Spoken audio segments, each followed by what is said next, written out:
Good afternoon, everyone. This is Dr. Herndon. I'll be uh, lecturing on Chapter 27 on May 1st. And right now I'm recording this lecture so that you may have it after the class face-to-face lecture for studying purposes, and I hope you take advantage of that.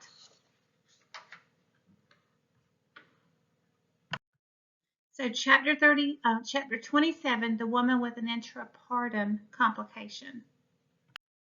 And here are your learning objectives. Explain abnormalities that may result in dysfunctional labor. Describe maternal and fetal risk associated with premature rupture of membranes. Analyze factors that increase a woman's risk for preterm labor. Explain maternal and fetal problems that may occur in pregnancy if pregnancy persists beyond 42 weeks. And then describe common intrapartum emergencies.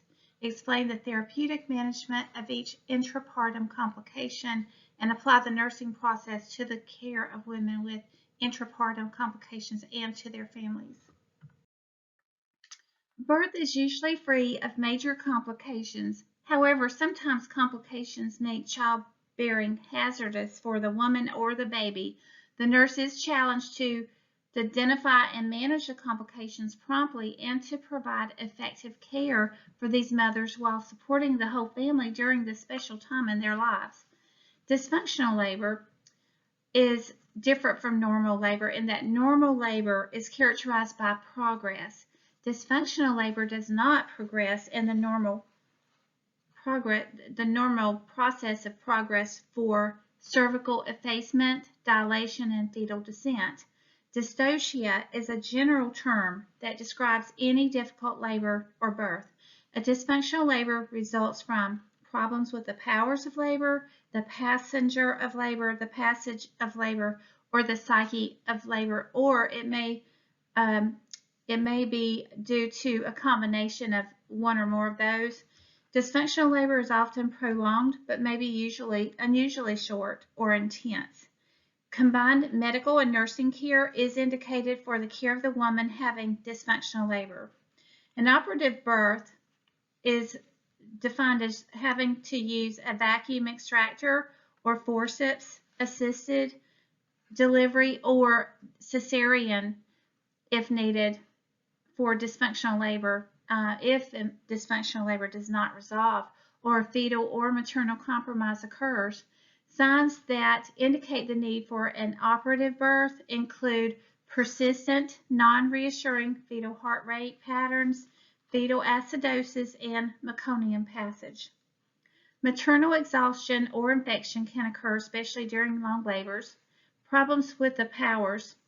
The powers of labor may not be adequate to expel the fetus because of ineffective contractions or ineffective maternal pushing efforts. Effective contractions are characterized by coordinated contractions that are strong and numerous enough to propel the fetus past the resistance of the woman's bony pelvis and soft tissues. Possible causes of ineffective contractions include number 1, maternal fatigue, number 2, maternal inactivity, number 3, fluid and electrolyte imbalance, 4, hypoglycemia, 5, excessive analgesia or anesthesia, and number 5, maternal catecholamines secreted in response to stress or pain.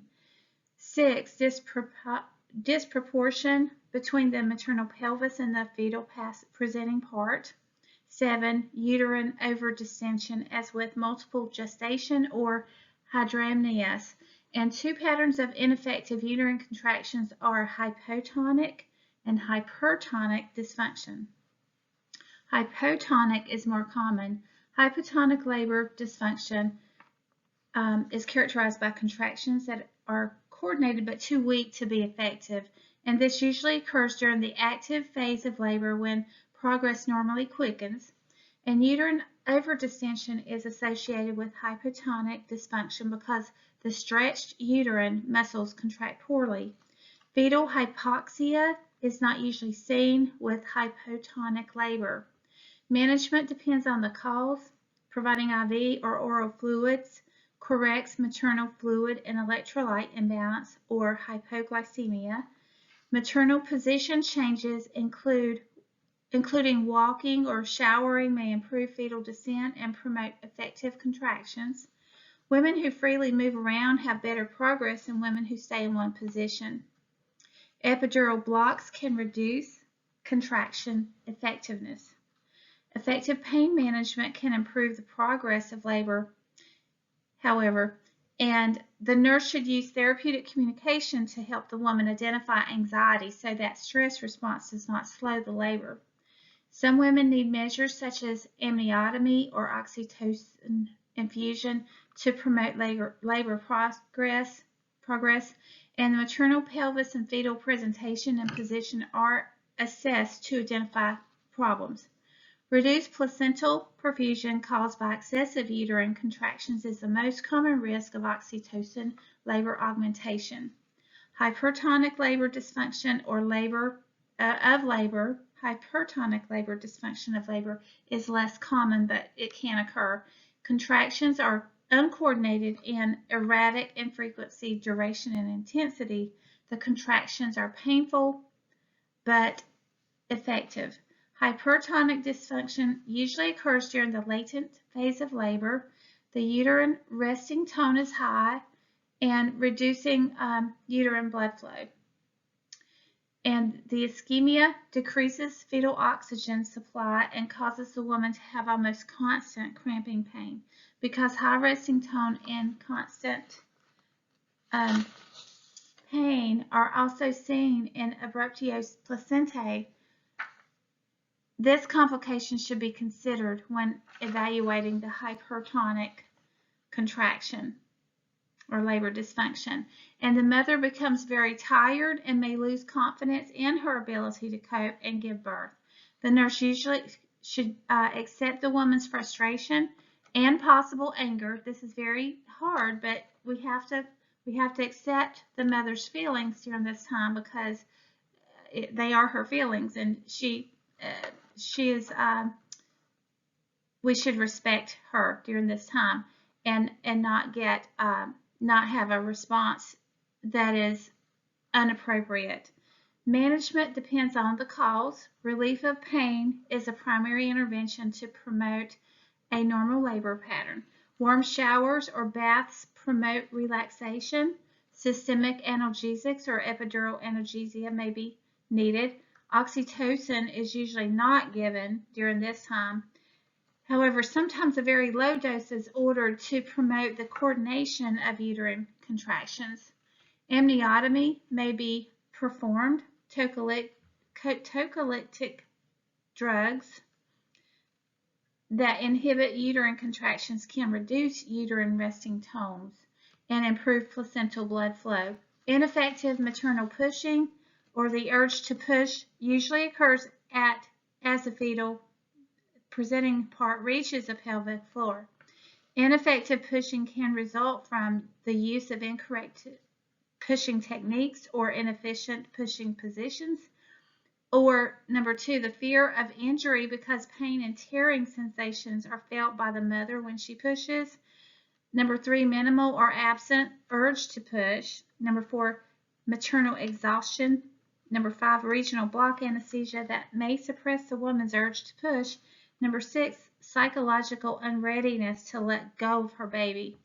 And the management focuses on correcting the causes contributing to ineffective pushing. If maternal and vital signs are normal, there's a maximum allowable duration for the second stage. Each woman is evaluated individually by her birth attendant to determine whether labor should be ended with an operative delivery or it could continue safely.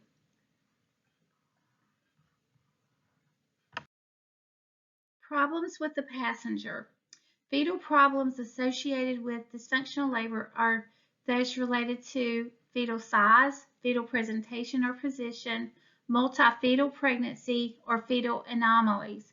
And these variations can cause mechanical problems and contribute to ineffective contractions. For fetal size, macrosomia macrosomia is when the infant weighs more than 4,000 grams or 8 pounds and 13 ounces at birth. Some references say that definition for macrosomia is 9 pounds 15 ounces or 4,500 grams or greater. And the head or shoulders may not be able to adapt to the pelvis in this condition. And this is known as cephalopelvic or fetopelvic disproportion, or CPD. Distension of the uterus by the large fetus reduces the strength of the contractions both during and after birth. The woman with a small pelvis or abnormally shaped pelvis may not be able to give birth to an average or small-sized baby. A woman with a large pelvis may easily give birth to an infant heavier than 4,000 grams. Fetal position is another important consideration. Shoulder dystocia is a delayed or difficult birth as the shoulders can occur as they become impacted above the maternal symphysis pubis. As soon as the head is born, it retracts against the perineum, and there's a failure of the shoulders to complete external rotation.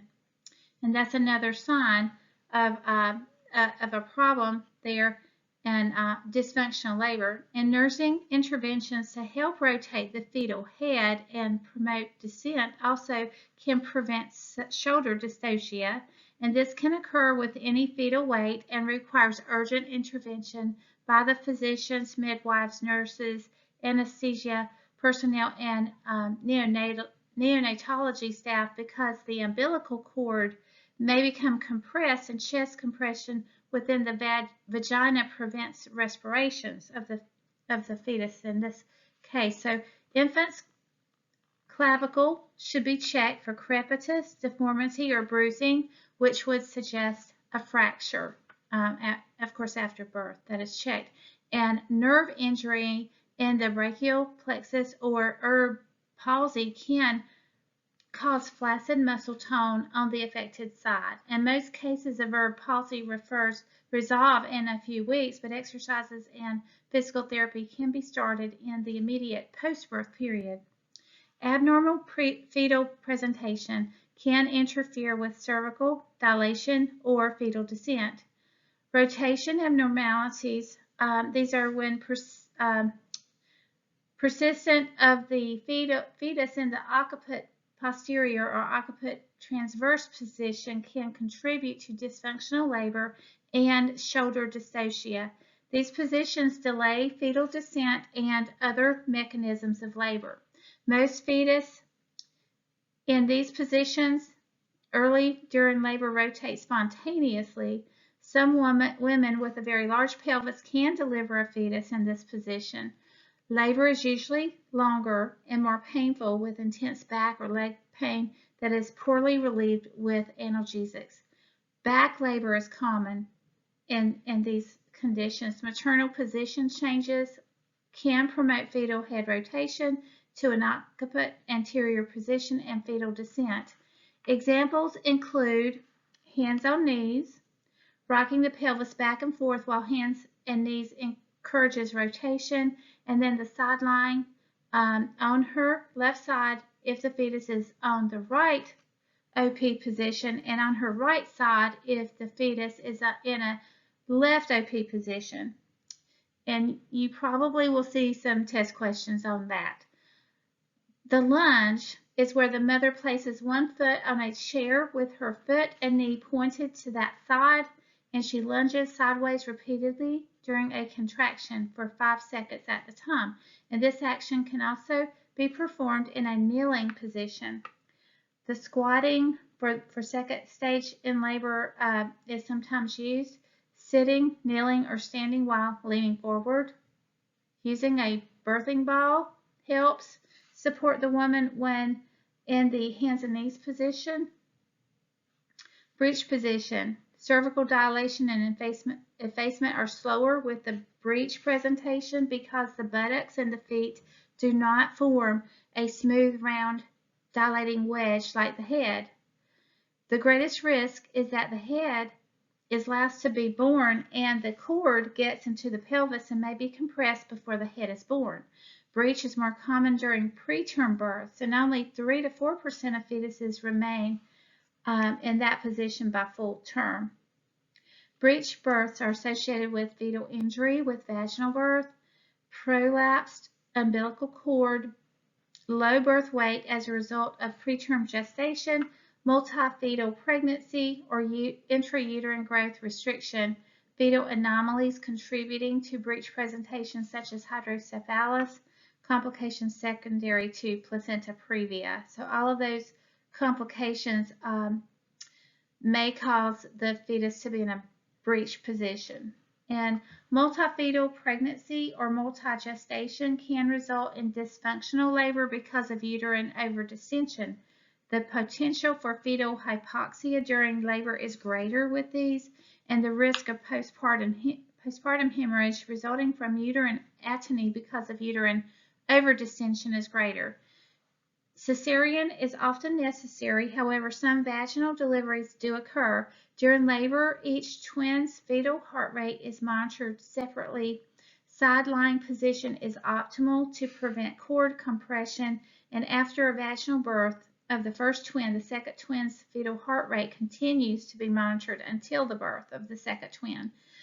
During labor, a pediatrician or neonatologist should be available to care for each infant. A separate nurse cares for the mother, and fetal anomalies such as hypocephalus or large fetal tumor can prevent descent of the fetus as well.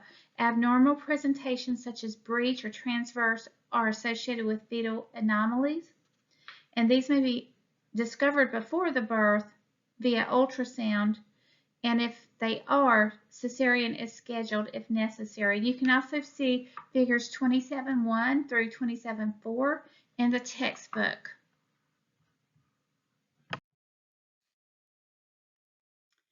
And these are methods, these are pictures of methods to relieve shoulder dystocia.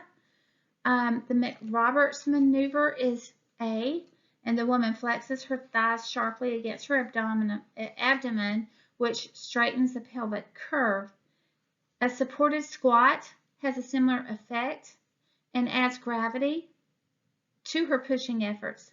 In B, the suprapubic pressure by an assistant pushes the fetal anterior shoulder downward to displace it from above the mother's symphysis pubis, and thundal pressure should not be used because it will push the anterior shoulder more firmly against the mother's symphysis. So those are pictures that you can access in your text, in your online resources for your text, McKinney. And then this is a hands and knees position that helps the fetus rotate from left occiput position, posterior position to occiput anterior position. So, and it may be, this is the one that I told you you may see on a question about whether or not it's left or right. The lunge to one side promotes rotation of the fetal occiput from a posterior position to an anterior one. And these are positions that twins can present in any combination of presentations and positions. So twins present a challenge for the obstetrician and the nurses and the attendants. But it's a very exciting time.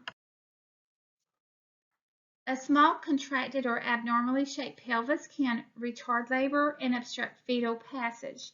The danger of uterine rupture is greater with a thinning of the lower uterine segment, especially if contractions remain strong.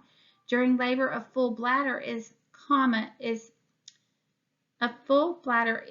a common soft tissue obstruction. So bladders are very, very important throughout the laboring process. Bladder distension reduces available space and intensifies discomfort. And we need to encourage urination every 1 to 2 hours. And don't let the mom forget to do that as her coach. We need to do that as nurses. Catheterization may be necessary. Problems of the psyche can be perceived threats caused by pain, fear, non-support, or personal circumstances, can cause great stress and interfere with normal labor. Fight or flight responses to excessive or prolonged stress interfere with labor in the following ways. It increases the glucose consumption, reduces energy available to the contracting uterus. So we don't want to use up all that energy and the available glucose for the mother that she needs to continue the laboring process. Maternal catecholamines can impair labor by interfering with adequate contractions. Maternal blood supply to placenta may be reduced during this time.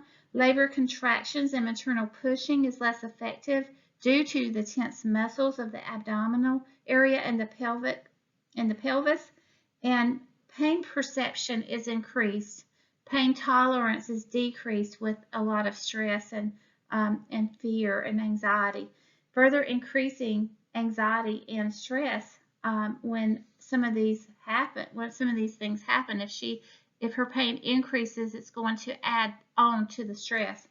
The nurse helps the woman to relax and work with the forces of labor by building a trusting relationship, making her environment comfortable, and keeping everything clean for comfort. Providing the woman with accurate information is also important, and implementing a non-pharmacologic and pharmacologic pain management for the individual woman. And you can also see figure 27.5 in your text to get additional information on that. And these are some pelvic shapes. There are 4 different ones: the gynecoid, the anthropoid, android, platyploid. And for the gynecoid, this makes up 50% of the pelvic shapes. It is a round, cylindric shape throughout the pelvis. It's round and cylindric, and it has a wide pubic arch of 90 degrees or greater.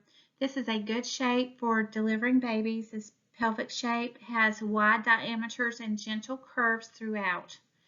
The anthropoid has an incidence of 25% in Caucasian females and 50% in non-white females. It is described as long, narrow, oval. Anterior-posterior diameter is longer than the transverse diameter, and it has a narrow pubic arch. And for prognosis for vaginal birth, this shape is more favorable than the android or the platyploid pelvic shape, and the fetus may be born in occipital posterior positions.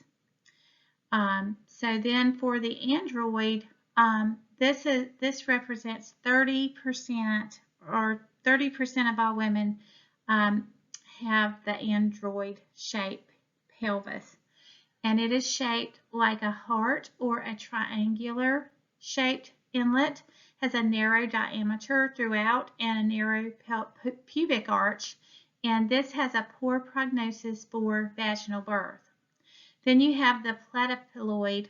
It represents only 3% of the pelvic shapes for women of all races, and has a flattened, wide, short, oval shape. The transverse diameter is wide, but the anterior-posterior diameter is short, and it has a wide pubic arch, and this is described as a poor shape for vaginal delivery.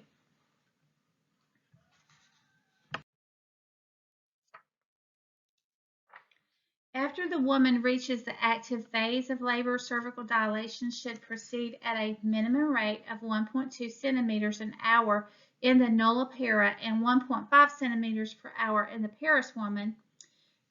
Potential maternal and fetal problems related to prolonged labor include maternal infection, intrapartum or postpartum neonatal infection, which can be severe or fatal, maternal exhaustion, high levels of anxiety and fear with subsequent labors. Precipitate labor is a rapid birth that occurs within 3 hours of labor onset. Some conditions associated with precipitate labor include abruptio placentae, fetal meconium, maternal cocaine use, postpartum hemorrhage, or low APGAR scores for the infant. Precipitant labor is not the same as precipitant birth. Precipitant birth may be followed by precipitant labor, though. And problems with precipitant labor may include that the fetus is suffering direct trauma, such as intracranial hemorrhage or nerve damage during a precipitate labor. The fetus may become hypoxic because contractions with a short relaxation period reduce time available for gas exchange in the placenta. The nurse promotes fetal oxygenation and maternal comfort. As nurses, we need to keep the woman in a sideline position. If oxytocin is being used, it should be stopped, and analgesics may not have time to be effective. The nurse remains with the woman at all times. And these are signs associated with intrapartum infection. The nursing care guidance for this is on page 585. It covers perimeters for assessment cues for infection, but the fetal tachycardia is a greater than 100% beats per minute for the fetal heart rate, and then maternal fever is present at 38 degrees Celsius or 100.4 degrees Fahrenheit. And then you have a foul or strong smelling amniotic fluid that is present, and then you have cloudy or yellow amniotic fluid, and those are signs for intrapartum infection. One complication is premature rupture of membranes. Premature rupture of membranes is a rupture of the sac before the onset of true labor. Preterm premature rupture of membranes is what we call PPROM, and it occurs before 37 weeks of gestation. So anything before 37 weeks of gestation is considered preterm, and if the membranes rupture before that time, we say it's PPROM. And of course, it's associated with preterm labor, and the causes are thought to be, it can include chorioamnionitis and infections of the uterine content. Any infections can cause this, can contribute to this, it is thought. And then a weak amniotic sac. There are other causes that are thought to be impact this condition. And the greatest risk during PPROM is rupture of membranes before 34 weeks of gestation. Brief delays of the inevitable preterm birth from PPROM can enable interventions to reduce the risk for the infant, such as immature lungs. Complications may include fetal and or maternal infection in intrapartum and postpartum periods. It includes that the fetus is at a greater risk for sepsis. Cord compression is another risk for the fetus due to the decreased fluid, amniotic fluid that is there. So as you know, the fetus is cushioned by that fluid, and they also drink the fluid, and it just is a protector, so acts as a protection for the fetus. The management of PROM depends on the gestational age and if there is evidence of infection. For the woman at term, PROM begins the true labor process. Labor induction or cesarean birth may be reasonable for gestations at 34 to 36 weeks, and this is because the risk of infection is greater than the risk of preterm delivery at those times of gestation, 34 to 36 weeks. Accurate gestational age is important, and tests for lung maturity are important. So it's very important that we get the accurate gestational age identified. And then nursing considerations include that the woman will remain hospitalized until the birth and watch for signs of infection. After the birth, she may remain hospitalized for observation and 48 hours of treatment with IV antibiotics. We need to prepare the woman for discharge with teaching for the following: avoid sexual intercourse, avoid breast stimulation if the gestation is preterm, take the temperature of the woman 4 times a day, maintain activity restrictions, note and report uterine contractions or vaginal drainage with a foul odor.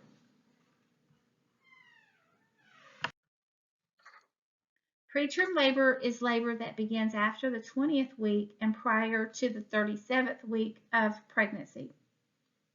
The physical risks to the mother are no greater than labor at term unless infection, hemorrhage, or the need for cesarean delivery are present. If the fetus is earlier than 32 weeks, the infant may be ill-equipped to live outside the womb. Causes are unclear. Maternal medical conditions such as urinary tract infection, infections of the reproductive organs, connective tissue disorder, chronic hypertension, and drug abuse may be associated factors. Also, connective tissue disorders can be a factor. Maternal obesity, chronic health disorders associated with older mothers are also thought to be a factor. Pregnancies achieved by assisted reproductive technology, past and present obstetric conditions such as a short cervix, a previous preterm birth, multifetal gestation, PPROM, preeclampsia, bleeding disorders, fetal conditions such as growth restriction, inadequate amniotic fluid volume, chromosomal or other birth defects, social or environmental factors such as absent prenatal or dental care, or maternal domestic violence is important to consider. That may be a factor. Maternal smoking, homelessness is a factor. So demographics such as race, age, financial stability, and number of birth intervals are also important to consider. Manifestations. Women may be vaguely aware that something is different, or ultrasound may pick up on cervical changes. So please be attentive to your women when they're saying that they don't think that everything is just right. They feel like something's wrong, but they can't identify it, because most of the time there is something wrong when they say that. Some of the signs are contractions that may or may not be painful, sensation of baby balling up, cramps are similar to menstrual cramps. Sometimes they have a constant low backache, an intermittent or irregular mild low back pain sometimes is present. Sensation of the pressure or the baby pushing down, or a feeling that the baby is heavier. Pain, discomfort, or pressure in the vulva or thighs is common. Changes in vaginal discharge needs to be taken in consideration, or taken seriously. Abdominal cramps with or without diarrhea is sometimes a sign of preterm labor. A sense of just feeling bad or coming down with something. So they may just say that they just have felt bad for the last couple of days. Education to the woman regarding signs and symptoms of preterm labor is important. There are a lot of pamphlets that are given to women during pregnancy that are,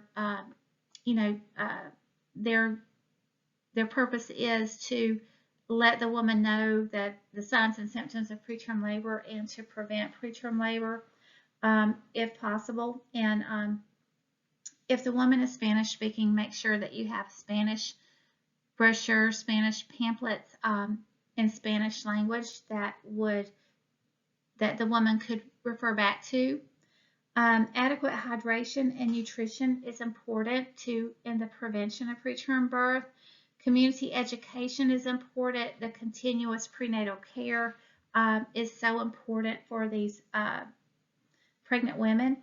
Also, promoting smoking cessation and substance use risk education is important to let the mother know that these activities are very dangerous for the pregnant woman and her baby. Use interpreters for Spanish-speaking clients and use printed educational materials in Spanish or for Spanish-speaking clients. And then the therapeutic management for preterm birth is, we need to monitor the cervical length. Also, the fetal fibronectin level is important because that can indicate that there's a risk for preterm birth. Also, infections. We need to make sure that infections are identified and taken care of, resolved, because they can lead to preterm birth.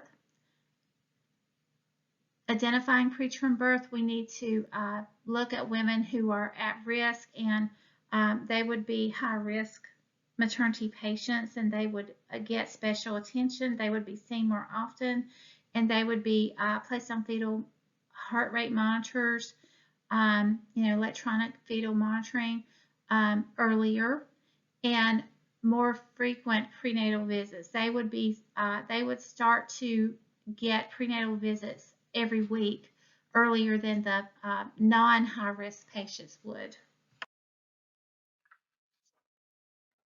And of course, the therapeutic management would be stopping preterm birth from happening. We don't want the babies to be born early.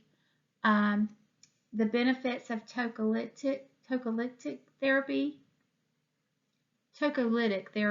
to delay preterm birth are not clear, and these may be ordered if labor occurs before 34 weeks gestation because of the infant's risk for respiratory and other complications. Tocolytics may give providers time to give corticosteroids, and the corticosteroids do reduce respiratory distress in the newborn, and it gives time to transfer the mother to a facility with appropriate neonatal intensive care units. Delay of the birth until full term is not expected in these women once the preterm labor begins, and especially if her water has broken.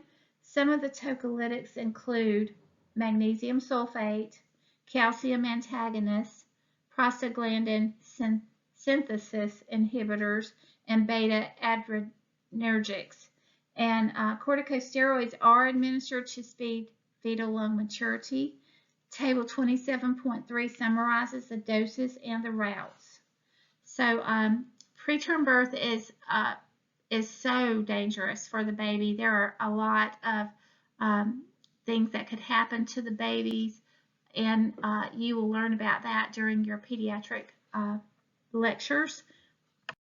Prolonged pregnancy is defined as longer than 42 weeks gestation. Many times, this is thought to be due to a miscalculation of estimated dates of delivery.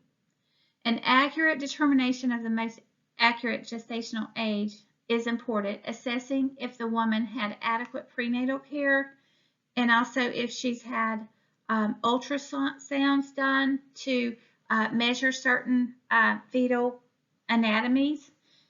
Also, the fundal height measurement is important. The dates of quickening is important, and the first auscultation of the fetal heart tones is important to know. So all of that, and if the woman did not have prenatal care, then that, you can't really get a whole lot of that information. But if she did, then if they're having prolonged pregnancy, then going back and looking at all of those factors is important.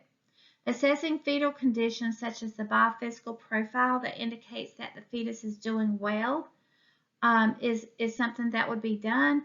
If the fetus truly appears to be postpartum, the management depends on whether the cervix is favorable or for induction of labor. So if the cervix is favorable, then they will induce the woman if they feel that it is safe to do so.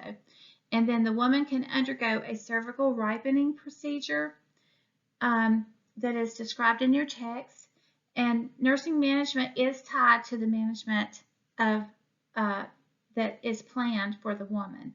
So different managements would require different nursing tasks and different nursing interventions. Teaching the patient regarding the procedures is something that the nurse would do.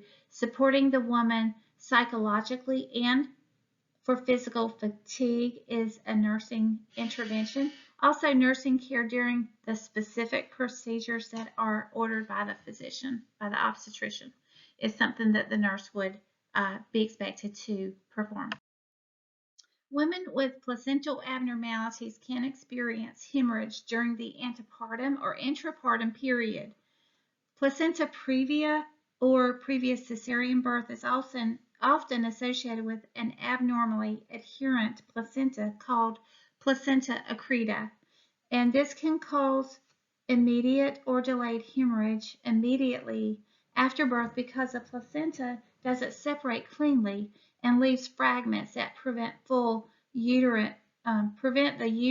uterus from contracting to stop the bleeding and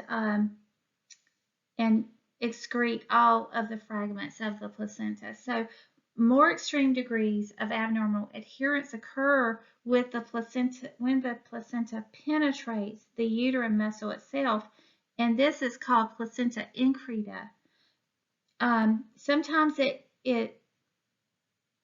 is even all the way through. It permeates all the way through the uterus. It penetrates all the way through the uterus, and that is called placenta percretia. And prenatal ultrasound does identify or can identify these conditions, and a cesarean birth and a hysterectomy is often planned for these women if that is identified via ultrasound. However, massive hemorrhage can occur unexpectedly with the women who have these conditions, and methotrexate can speed degeneration of the remaining placental tissue with these conditions. So that is something that you probably need to remember. And other intrapartum emergencies also consist of umbilical cord prolapse. And this, of course, we've talked about this throughout some of the other lectures. And this is a prolapsed umbilical cord when it slips down after the membranes rupture. Sometimes it slips down and becomes compressed between the fetus and the pelvis. A prompt delivery of the fetus remains a priority with a prolapsed cord. The primary intervention is to relieve pressure on the cord without compression of the blood vessels, and delivery must be expedited during these conditions.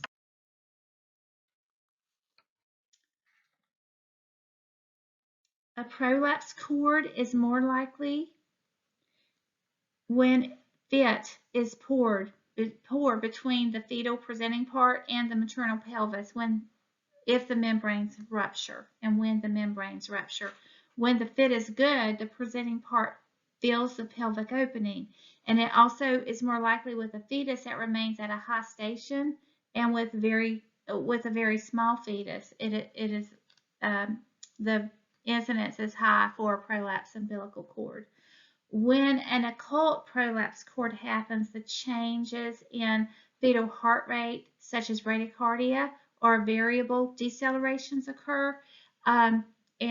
This just means that, it's not easy to tell that the cord is prolapsed. There aren't that many, reasons that the cord should be prolapsed, but that you just see that the fetal heart rate is becoming a bradycardia fetal heart rate, and you have also variable decelerations or late decelerations. And so these on your screen are high-risk scenarios for the prolapsed umbilical cord. Rupture of membranes, the fetal presenting part is at high station, the fetus has a poorly fit with a pelvic inlet because of either small size or abnormal presentation, and then you have an excessive volume of amniotic fluid or hydramnios.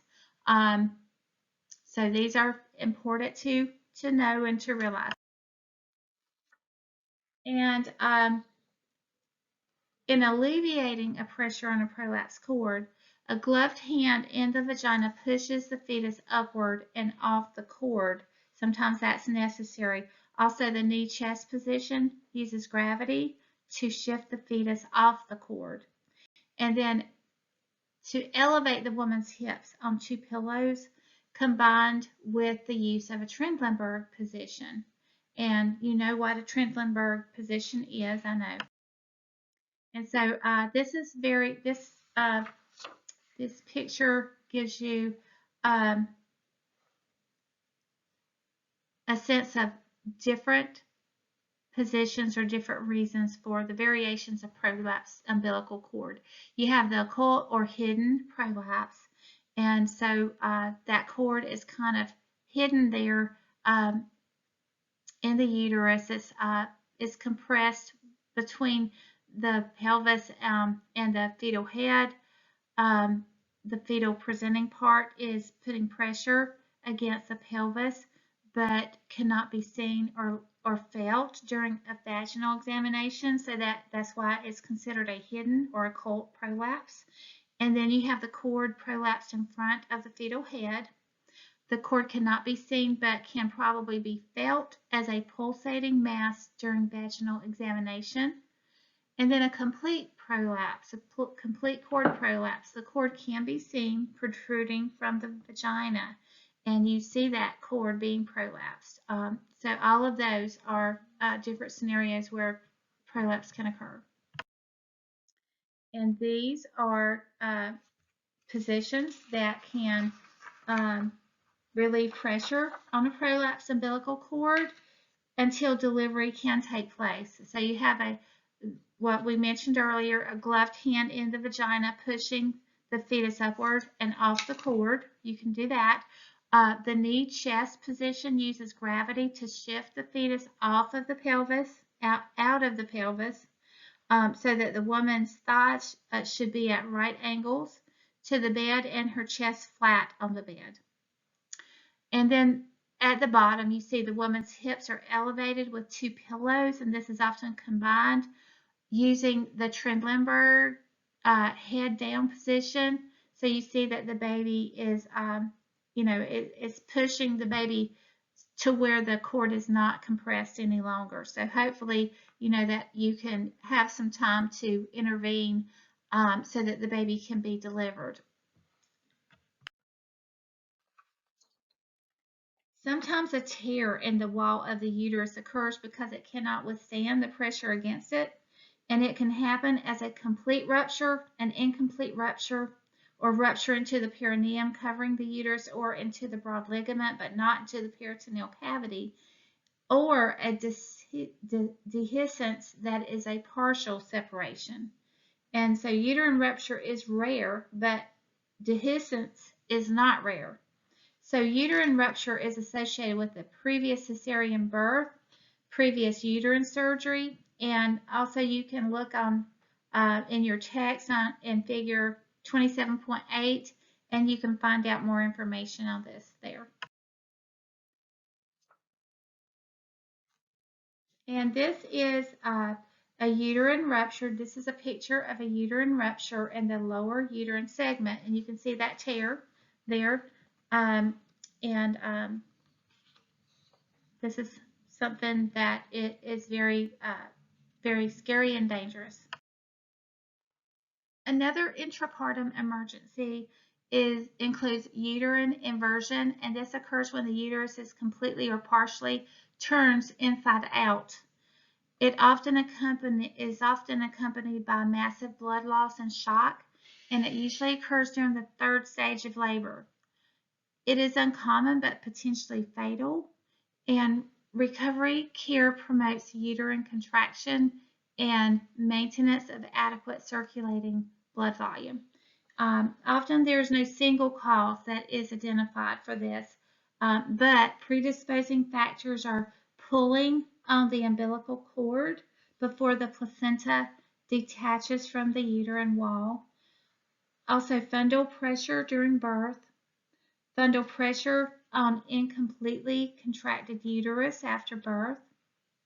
Also, increased abdominal pressure, abnormally adherent placenta that we talked about earlier, placenta increta, and then weakness of uterine wall. Also, fundal placenta implantation, depending on where the implantation is in the uterus.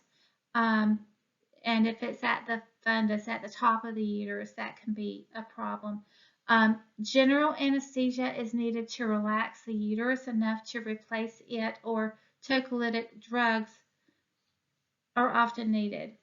And nursing care directed to observe and maintain maternal blood volume is very important. Correcting shock and assisting the woman may be transferred to ICU. All of those tasks are important for the nurse, and the nurse should be prepared for that. Additional intrapartum emergencies include anaphylactoid syndrome. This is also known as amniotic fluid embolism, or AFE. Also, amniotic fluid is drawn into the maternal circulation and then carried to the woman's lungs. And this is very, very rare. It's rare, but it requires rapid management.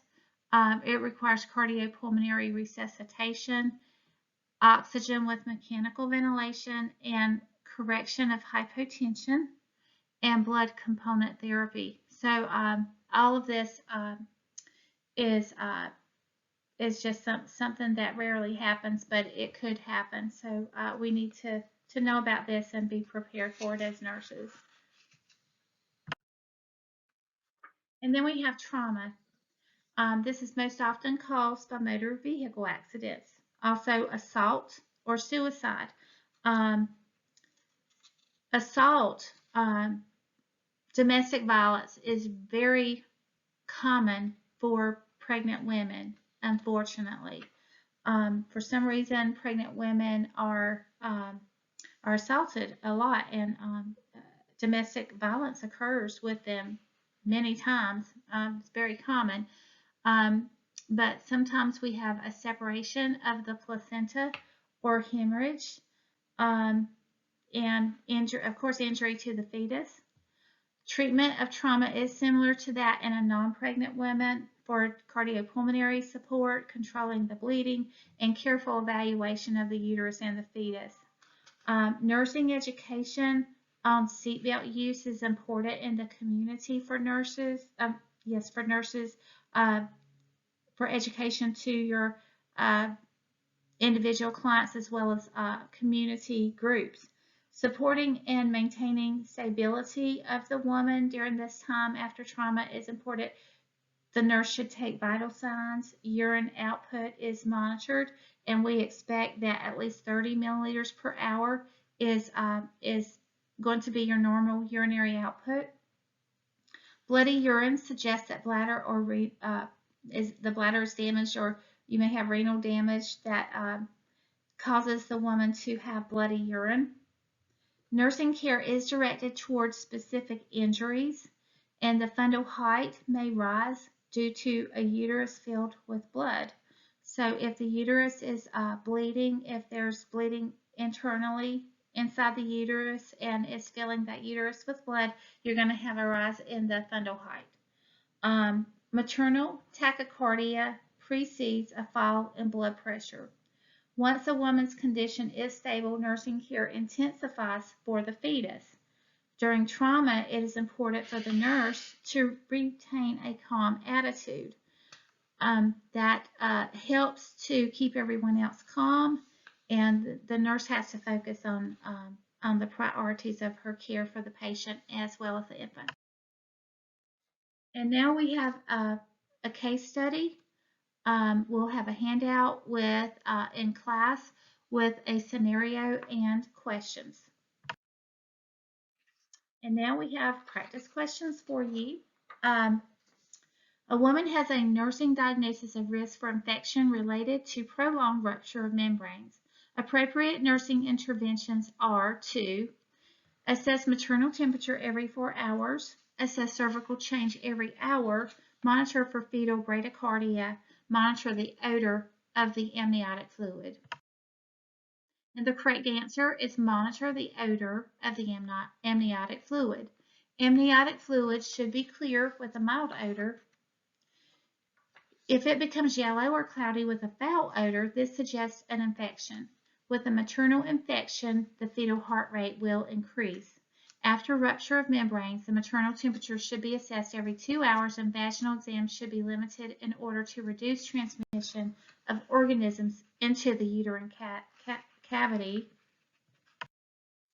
And then question 2, the nurse notes on the patient's record that the fetal fibronectin results were positive 1 week ago. The nurse is aware that the woman is at risk for fetal hypoxia, urinary infection, fetal defects, or preterm labor. And the correct answer is preterm labor. A positive fetal fibronectin test during mid-pregnancy may identify the woman at risk for preterm labor, possibly due to maternal or fetal infections. Fetal fibronectin levels can be used to diagnose the likelihood of preterm birth within a 2-week frame of time. And then finally, question 3. A woman in preterm labor is being given magnesium sulfate intravenously. The expected outcome for this treatment will be met if the newborn's lungs begin to produce surfactant, seizures do not occur, membranes remain intact, labor contractions are suppressed. And the correct answer is that labor contractions are suppressed. The primary reason for administering magnesium sulfate to a woman in preterm labor is to suppress uterine contractions. Glucocorticoids such as betamethasone are administered intramuscularly at least 24 hours before an anticipated preterm birth to stimulate the newborn's lungs to promote or produce surfactant. Magnesium sulfate helps to prevent seizures when administered to women with preeclampsia. Magnesium sulfate has no effect on amniotic membranes in preventing their rupture.